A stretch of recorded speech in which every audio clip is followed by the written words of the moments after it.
She was the great protege of Dmitri Shostakovich, and developed an even starker musical language than that of her mentor. I'm the Classical Nerd, and today we're talking about Galina Ustvolskaya.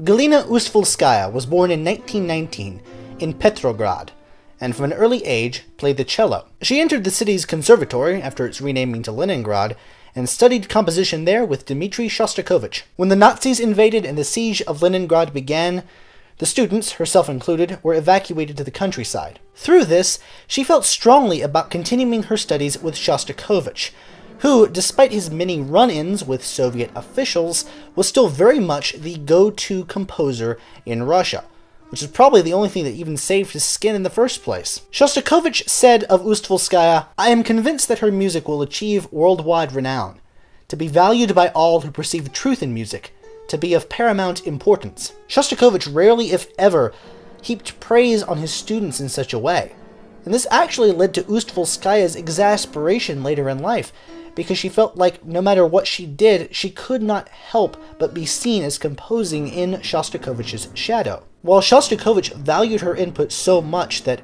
her composition lessons were essentially conversations amongst equals, Ustvolskaya would later shun Shostakovich entirely, writing in 1994 that "never once during the years, even during my studies at the conservatory which I spent in his class, was Shostakovich's music close to me.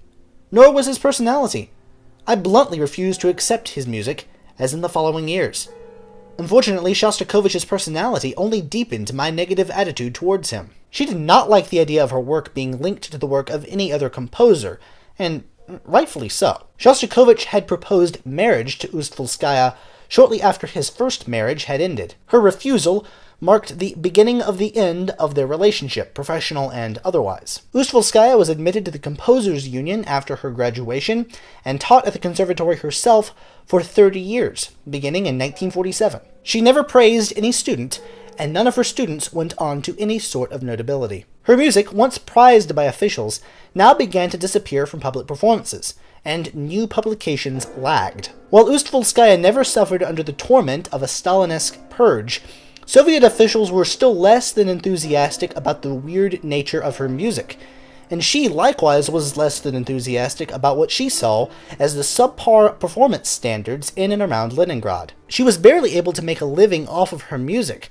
and was forced into accepting commissions, something that she absolutely hated doing, to the point that she actually actively shunned pieces later in her career and tried to suppress things that had been written on commission. Despite her constant poverty, she ended up abandoning the idea of writing for money altogether. Her work was not avant-garde, but nor was it traditional in any sense. Who else would write music of profundity and benediction for piccolo, tuba, and piano? The only things I can think of for that particular ensemble just sound stupid. There was a reason that she became known as the woman with the hammer, as her pieces used percussive elements nearly universally. Soviet officials saw her music as too weird to be able to censor, so they simply called it obstinate and then called it a day. Ustvolskaya did not ascribe to organized religion, but was a deeply spiritual person for whom God and religious imagery were still profoundly important. She focused 100% of her efforts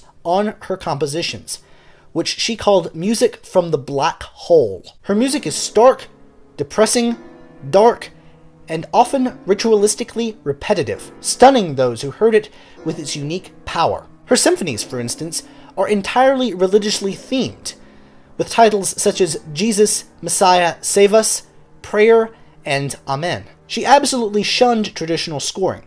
In her fifth symphony, the Amen, she writes for voice, oboe, trumpet, tuba, violin, and a percussionist playing on a block of wood. This block of wood is occasionally built, despite Ustvolskaya's very specific directions to the contrary, to look like a coffin. For the record, this is what Ustvolskaya actually wanted. Such unique scorings, one might argue, could come from her inner artistic conviction, but it was more likely because she never actually formally studied orchestration. She wrote for maximum effect with as little as possible, like a painter evoking great feeling with just a few simple brushstrokes on a large and mostly empty canvas. Musicians who knew of her and her works were at a loss to describe what kinds of pieces they had witnessed. Importantly, she never saw herself as writing chamber music, even if the instrumentation would indicate otherwise. She was very sensitive to the environment in which her pieces were heard, and very much preferred her pieces being played in churches, thus communicating something about the nature of what her pieces are saying through the use of the environment. Fame came Ustvolskaya's way in the 1980s, when musicians visiting Leningrad heard some of her music and were enthralled with its enigmatic character. Yet despite her music appearing in concert programs across Europe, Ustvolskaya could rarely, if ever, be convinced to leave her beloved home city. At the thought of one of her works being played at a festival of women's music, Ustvolskaya bristled, writing, "If they organize a festival of women's music, then it follows that they should also organize a festival of men's music. However, I believe that no such division exists. Only music which is genuine and strong should be performed. Strictly speaking, performing the proposed music within the context of women's music is a humiliation." She also tended to dislike performances of her works if the performers were women, because she felt as if they just went too soft on her pieces. She died in 2006, after her home city had again been renamed, this time to its current name of St. Petersburg. "It is not you who are influenced by me. Rather, it is I who am influenced by you," Shostakovich once wrote to her. Despite the brutality of her scores, they remain a powerful, powerful source of artistic expression, an embodiment in sound of a kind of unspeakable and unrelenting loneliness.